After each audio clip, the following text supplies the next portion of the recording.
दोस्तों आज हम बात करेंगे बालाजी के धाम वाले पंडित धीरेन्द्र शास्त्री के बारे में, तो वीडियो के अंत तक बने रहिए। नमस्कार दोस्तों, स्वागत है आप सभी का एक बार फिर से हमारे YouTube चैनल पर। दोस्तों आज हम ऐसे बाबा की बात कर रहे हैं जो जनाब छाती ठोक कर लोगों की सेवा करने में लगे हुए हैं। इनके दरबार में जो कोई भी जाता है ये उनके मन की बात को पहले ही जान लेते हैं। हम बात कर रहे हैं यहाँ पर श्री बालाजी बागेश्वर महाराज की, जिनकी चर्चा केवल देश में ही नहीं बल्कि विदेशों तक फैली हुई है। भारत के अलावा भी इन्होंने विदेशों में अपना दरबार सजाया हुआ है। बागेश्वर बाबा जो अपने कड़क अंदाज में बोलना शुरू करते हैं तो भगत अपने आप ही आस्था में लीन हो जाते हैं। कुछ लोग रोना पीटना भी शुरू कर देते हैं। लेकिन इन सब चीज़ों के पीछे सच्चाई क्या है और क्यों लोग बाबा के सामने आते ही सब कुछ भूल जाते हैं? क्या सच में बागेश्वर धाम के पास कोई दिव्य शक्तियाँ हैं या फिर इनका असली चेहरा कुछ और ही है? पुलिस ने सारी बातें जनता के सामने लाकर खड़ी कर दी हैं। ऐसे में इतने कम समय में बागेश्वर बाबा ने इतनी ज़्यादा प्रसिद्धि कैसे हासिल करी और इनकी शक्तियों की क्या सच्चाई है? क्या वाकई में इनके अंदर शक्तियां हैं या ये सब कुछ पाखंड है? आइए जानते हैं इसके बारे में। दोस्तों सबसे पहले तो आपको बता दें कि बागेश्वर धाम सरकार का असली नाम धीरेन्द्र कृष्ण स्वामी है। इनका जन्म छतरपुर के छोटे से गांव गढ़ा में हुआ था। इनका जन्म बहुत ही गरीब ब्राह्मण परिवार में हुआ था, लेकिन गरीबी के आलम में अपना बचपन गुजारने के बावजूद आज धीरेन्द्र कृष्ण स्वामी बड़े बड़े अरबपतियों को भी अपने दरबार में झुकाने की शक्ति रखते हैं। कहा जाता है कि धीरेन्द्र कृष्ण स्वामी हनुमान जी के परम भक्त हैं और 12 साल की छोटी सी उम्र से ही इन्होंने बालाजी यानी कि हनुमान जी की सेवा शुरू कर दी थी।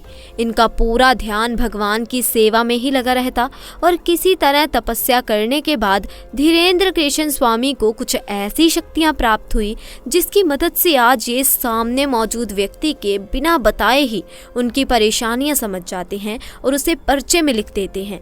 बागेश्वर बाबा ये तक समझ जाते हैं कि आप सच कह रहे हैं या नहीं। इनके द्वारा लिखा एक एक शब्द 100% सत्य होता है, जिसका सबसे बड़ा प्रमाण ये है कि आज तक कोई भी इन्हें झूठा साबित नहीं कर पाया। असल में दोस्तों होता ये है कि जिस किसी की भी अर्जी को बालाजी सरकार स्वीकार कर लेते हैं, उस व्यक्ति को या फिर उसके परिवार के किसी भी व्यक्ति को लगातार सपने में बंदर दिखाई देते हैं। और ये कोई मन की बनाई बात नहीं है दोस्तों। जिन सब की अर्जियां लगी हैं उन सब ने इस बात को स्वीकार किया है। हालांकि मीडिया वालों को कहाँ लोगों की बातों पर विश्वास होता है, वो तो सब अपनी आंखों से देखना चाहते हैं। इसी चक्कर में बहुत से मीडिया वाले भक्त बनकर भीड़ में इकट्ठा हो जाते हैं ये देखने के लिए कि इनके दरबार में होता क्या है। लेकिन जब मीडिया वाले दरबार में गए तो ये देखकर हक्के बक्के रह गए कि बागेश्वर बाबा ने उन्हें पहचान लिया था और उनकी पोल लोगों के सामने खोल दी थी। इस पूरे इंसिडेंट को देखने के बाद मीडिया वाले भी बालाजी सरकार के सामने नतमस्तक हो गए। जैसे ही ये बात लोगों के सामने आई, हर कोई ये देखकर दंग रह गया कि कैसे एक जवान बाबा ने बड़े बड़ों के कान काट रखे हैं। धीरेन्द्र कृष्ण शास्त्री कहते हैं कि उन्होंने बालाजी महाराज की मदद से अब तक लाखों की जिंदगी संवारी है। बागेश्वर धाम सरकार की कृपा अपरंपार है, तभी तो जो कोई भी इनके दरबार में जाता है वो कभी भी खाली हाथ नहीं लौटता। सच्चे दिल से मांगी गई दुआ को बालाजी महाराज जरूर पूरा करते हैं। इसीलिए उनके दरबार में भक्तों का तांता लगा रहता है। हर कोई बस एक ही मनोकामना करता है कि कैसे भी करके मेरी अर्जी लग जाए और बागेश्वर सरकार उसे खुद अपने पास बुलाए। दोस्तों कई महिलाएं तो इनके खूबसूरत चेहरे को देखकर इन पर आकर्षित हो जाती हैं। अब उनकी जगह कोई दूसरा बाबा हो तो वो इस बात का जरूर फायदा उठाता, लेकिन बागेश्वर महाराज ऐसे नहीं हैं। उन्होंने हजारों लोगों के सामने इस तरह की महिलाओं को अपनी माँ और बेटी कहकर सम्मानित किया है। वैसे तो ये अपने गांव में दरबार लगाते ही हैं, लेकिन दोस्तों इसके अलावा ये दूसरे राज्यों और अन्य जिलों में भी अपना दरबार सजाते हैं। ऐसी स्थिति में वहां भी बड़े बड़े मीडिया कर्मी और पत्रकार बागेश्वर सरकार की परीक्षा लेने की कोशिश करते हैं। ये नौजवान युक्त माथे पर तिलक लगाकर आखिर लोगों को फंसा रहा है क्या, या वाकई में इसके अंदर कोई दैवी शक्तियां भी हैं, जिसकी वजह से दोस्तों एक बार तो बागेश्वर महाराज जी की तरफ से पत्रकारों को चैलेंज दिया गया, जिसमें पत्रकारों को हार का सामना करना पड़ा, क्योंकि अपने दरबार में आने वाले हर शख्स के मन में क्या चल रहा है उसका ज्ञान बागेश्वर सरकार को बखूबी रहता है। वैसे बहुत ही कम लोगों को धीरेंद्र कृष्ण शास्त्री की बैक स्टोरी पता है।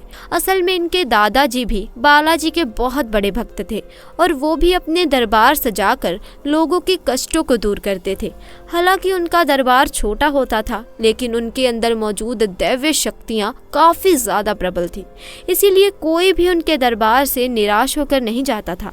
और वहीं से धीरेंद्र कृष्ण शास्त्री ने भी बालाजी की तपस्या शुरू कर दी। धीरे धीरे ये हनुमान जी के परम भक्त बन गए, परंतु इनके दादाजी की मृत्यु के बाद दरबार सूना सा हो गया, जिसके बाद लोगों ने धीरेंद्र शास्त्री से दरबार सजाने के लिए कहा। शुरुआत में उन्हें अपनी शक्तियों का ज्ञान नहीं था, इसीलिए वो इस तरह की चीजें नहीं करना चाहते थे और सिर्फ बालाजी महाराज की भक्ति करना चाहते थे। लेकिन फिर जैसे जैसे धीरेंद्र शास्त्री के अंदर की शक्तियां बढ़ने लगी, वे लोगों की बातें पहचानने लगे और एक टाइम ऐसा आया जब उनके अंदर भी अपने दादाजी की तरह ही दैवीय शक्तियां आ गई और अपनी शक्तियों की वजह से गांव में रहने वाला एक साधारण बालक आज पूरी दुनिया में बागेश्वर धाम नाम से प्रसिद्ध है। दोस्तों, यह भारत का एकमात्र स्थान है जिसने साइंस और टेक्नोलॉजी को भी हिलाकर रख दिया है और सोचने पर मजबूर कर दिया है कि आखिर ऐसा कैसे हो सकता है। क्योंकि अगर बागेश्वर धाम के महाराज धीरेंद्र शास्त्री से पूछें तो वो ये कहते हैं कि ये सब कुछ बालाजी और उनके दादाजी की कृपा से मुमकिन हो पाता है। वो खुद कुछ भी नहीं करते, लेकिन अगर आप हमारी बात माने तो ये सब कुछ धीरेंद्र शास्त्री के कठोर परिश्रम से ही सिद्ध हो पाया है। 12 साल की छोटी सी उम्र, जहाँ बच्चे अपने घर का पता भी नहीं बता पाते, उस उम्र में ये दिन भर हनुमान चालीसा का पाठ करते थे और इस नियंत्रण जाप ने इनकी बुद्धि को इतना ज्यादा प्रबल बना दिया कि आज ये उस स्तर पर पहुंच गए हैं जहां इन्हें लोगों की बातों को समझने में रत्ती भर भी समय नहीं लगता और ये जो कुछ भी कह देते हैं वो पत्थर की लकीर हो जाता है, जिसका सच होना तय है।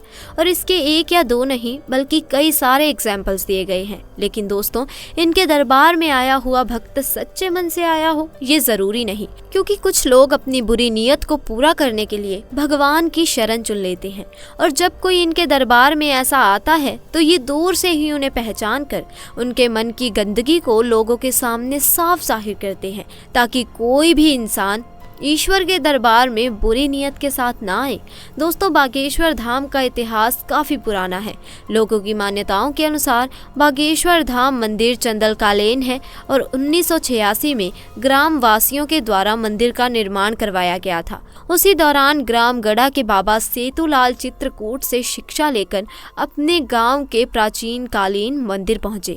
पहले तो इन्होंने राम कथा करी और फिर ये झाड़ फूंक का भी काम करने लगे, जो हर लोगों के अंदर मौजूद बुरी शक्तियों को अपनी एक फटकार से भगा देते थे। तो दोस्तों, आज के लिए बस इतना ही। आपको हमारी आज की ये जानकारी कैसी लगी कमेंट सेक्शन में ज़रूर बताएं। साथ ही दोस्तों, वीडियो पसंद आई हो तो इसे लाइक करें, अपने दोस्तों के साथ ज़्यादा से ज़्यादा शेयर करें और अगर आप हमारे चैनल पर नए हैं तो चैनल को भी जल्दी से जाकर सब्सक्राइब कर दें। धन्यवाद।